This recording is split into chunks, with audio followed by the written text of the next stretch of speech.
नमस्कार दोस्तों, आज के हमारी इस वीडियो में हम आपके लिए संतोषी माता की व्रत कथा लेकर आए हैं। एक समय की बात है, एक बुढ़िया के 7 बेटे थे, जिनमें से 6 कमाते थे और एक ना कमाने वाला था। वह बुढ़िया 6 बेटों को अच्छा खाना बनाकर खिलाती, पर 7वें को उन सबका झूठा बचा कुचा खिलाती थी और वह भोला भाला अपनी माँ की इस चाल को समझ ही नहीं पाता था। एक दिन वह अपनी पत्नी से बोला, मेरी माँ मुझसे बहुत प्यार करती है। तो उसकी पत्नी बोली, वह तुम्हें सबका बचा कुचा खाना खिलाती है। इस बात पर उसे विश्वास नहीं हुआ। एक दिन वह छुप कर देखता है कि माँ अपने 6 बेटों को बड़े प्यार से कई प्रकार के व्यंजन बनाकर बड़े प्रेम से खिला रही है। जब वह 6 खाना खाकर उठ गए, तब माँ ने उनकी थालियों से जूठन इकट्ठी करी और उसके लिए थाली में परोसकर रख दी। जब वह घर आया तो माँ अपने सबसे छोटे लड़के से बोली, खाना खा ले। वह बोला, भोजन नहीं करूँगा, मैं तो प्रदेश जा रहा हूँ। माँ बोली, कल जाता आज ही चला जा। वह घर से निकल गया और गौशाला में पहुँच गया। उसकी पत्नी गोबर के उपले बना रही थी। प्रवीण अपनी पत्नी के पास गया और बोला, मैं प्रदेश जा रहा हूँ, कुछ समय के बाद आऊँगा। तुम संतोष से रहना और अपने धर्म का पालन करना। इस पर उसकी पत्नी बोली, स्वामी आप आनंद से जाइए, मेरी चिंता मत करें, मैं तो राम भरोसे यहीं रहूँगी और ईश्वर आपकी सहायता करें। अपनी कोई निशानी मुझे दे दीजिए, जिसे देखकर मैं धीरज करती रहूँगी। इस पर वह बोला, मेरे पास इस अंगूठी के सिवा कुछ भी नहीं है, तो यह रख और मुझे भी अपनी कोई निशानी दे दो। वह बोली, मेरे पास तो कुछ भी नहीं है, बस यह गोबर से भरे हाथ हैं। यह कहकर उसने अपने पति की पीठ पर गोबर के हाथ की थाप मार दी। वह चल दिया। चलते चलते वह दूर किसी नगर में पहुंचा और एक व्यापारी की दुकान पर जाकर बोला, भाई मुझे नौकरी पर रख लो। व्यापारी को नौकरी की ज़रूरत थी, तो वह बोला, ठीक है, लेकिन तनख्वाह तुम्हारा काम देखकर ही बताऊंगा। वह वहीं रहने लगा और सुबह 7 से रात के 9 बजे तक नौकरी करने लगा। थोड़े ही दिनों में वह व्यापारी का सारा लेन देन और हिसाब किताब करने लगा। कुछ ही समय में सेठ ने उसे आधे मुनाफे का हिस्सेदार बना दिया। 12 वर्ष में वह नामी सेठ बन गया। इधर उसकी पत्नी को सास और जेठानियां बड़ा कष्ट देने लगी। उसे लकड़ी लेने जंगल में भेजती, भूसे की रोटी देती, फूटे नारियल में पानी देती। वह बड़े कष्टों से जीवन बिता रही थी। एक दिन जब वह लकड़ी लेने जा रही थी, तो रास्ते में उसने देखा एक मंदिर में कुछ औरतें व्रत कर रही हैं और कथा सुन रही हैं। वह पूछने लगी, यह व्रत कर रही हो, इस करने से क्या होता है और यह कैसे कैसे करते हैं? तब एक स्त्री बोली, अपनी संतोषी माता का व्रत है, इसे करने से मनवांछित फल प्राप्त होता है और गरीबी की चिंताएं मुक्त हो, कलह रोग सब आदि नष्ट होते हैं, संतान सुख, धन समृद्धि और मनपसंद वर मिलता है और दूर गए पति के दर्शन होते हैं। उन्होंने उसे व्रत की विधि बता दी। उसने रास्ते में सारी लकड़ियां बेच दी और उन पैसों से गुड़ और चना खरीद लिया और व्रत की तैयारी कर संतोषी माता के मंदिर में पहुंची और माता से दुखी होकर विनती करने लगी, माँ मैं अज्ञानी हूँ और बहुत दुखी हूँ, मैं आपकी शरण में हूँ, मेरा दुख दूर करो। माँ हाँ, यह अब वह हर शुक्रवार ऐसा ही करती। एक दिन माता को उस पर दया आ गई। एक शुक्रवार उसके पति का पत्र आया और अगले शुक्रवार को पति का भेजा धन उसे मिला। अब वह माता के मंदिर में गई और उनके चरणों में गिरकर रोने लगी। बोली, माँ मैंने पैसे कब मांगे थे, मुझे तो अपना सुहाग चाहिए, मैं तो अपने स्वामी के दर्शन और सेवा करना मांगती हूँ। तब संतोषी माता ने प्रसन्न होकर कहा, जा बेटा, तेरा पति जल्द ही आएगा। वह प्रसन्न होकर घर गई और काम काज में लग गई। उधर संतोषी माता ने स्वप्न में उसके पति को पत्नी की याद दिलाई और घर जाने को कहा। वह बोला, माँ मैं कैसे जानूँ, प्रदेश की बात है, लेन देन के कई हिसाब बाकी हैं।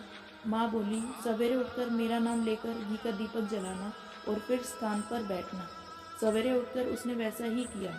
देखते ही देखते सारा लेन देन साफ हो गया और धन का ढेर लग गया। वह खुश होकर घर की ओर रवाना हो गया। उधर उसकी पत्नी रोज लकड़ियाँ लेने जाती और संतोषी माता की पूजा अर्चना करती। एक दिन वह बोली, माँ ये धूल कैसी उड़ रही है? माँ बोली, बेटी तेरा पति आ रहा है, तू लकड़ियों के 3 बोझ बना ले, एक नदी के किनारे रखा, एक यहाँ रख दे और तीसरा अपने सिर पर रख ले।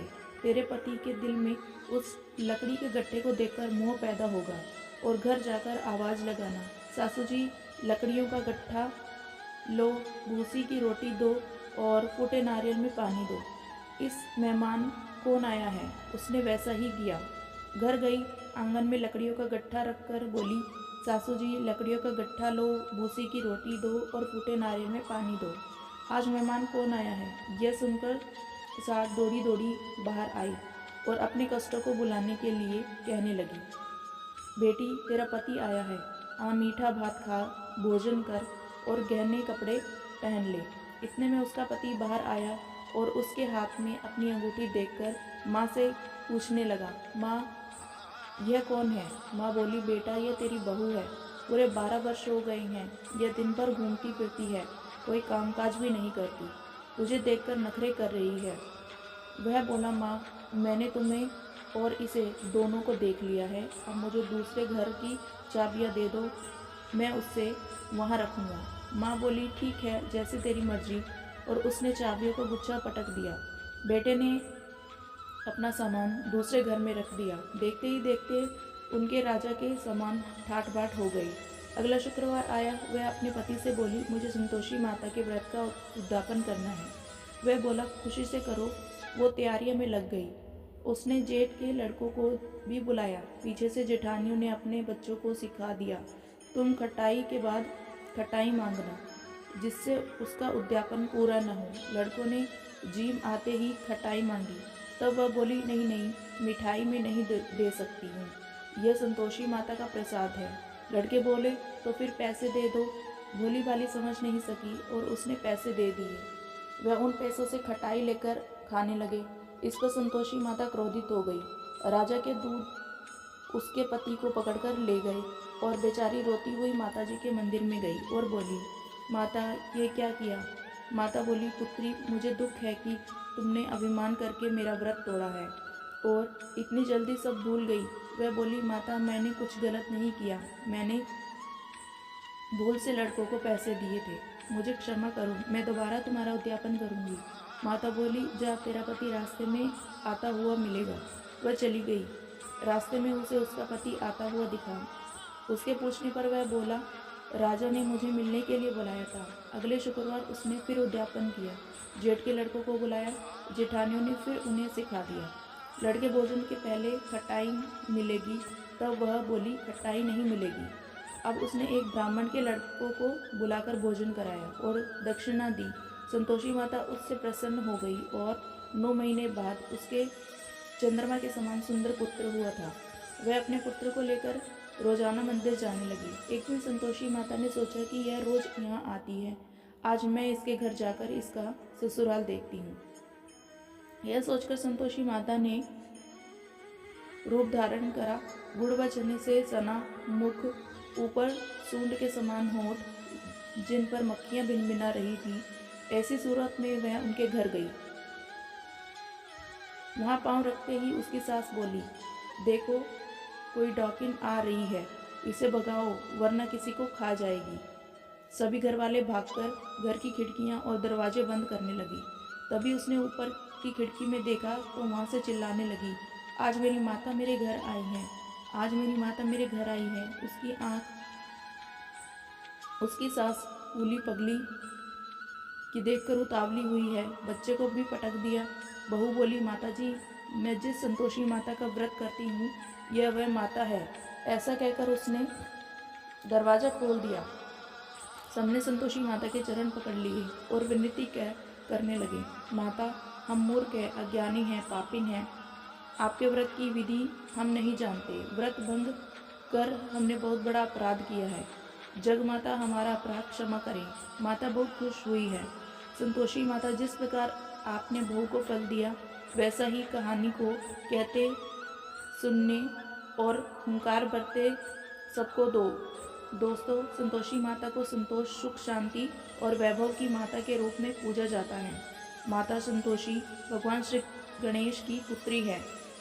इनका यह व्रत करने से धन, विवाह, संतान, अपनी बहुत इन सुखों से वृद्धि होती है। यह व्रत शुक्ल पक्ष के प्रथम शुक्रवार से शुरू होता है और 16 शुक्रवार तक व्रत रखा जाता है। फिर इसका उद्यापन किया जाता है। गुड़ और चने का भोग माता को लगाया जाता है।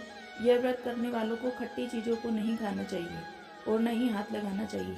बोलिए जय संतोषी माता की जय। धन्यवाद दोस्तों। जय श्री कृष्णा।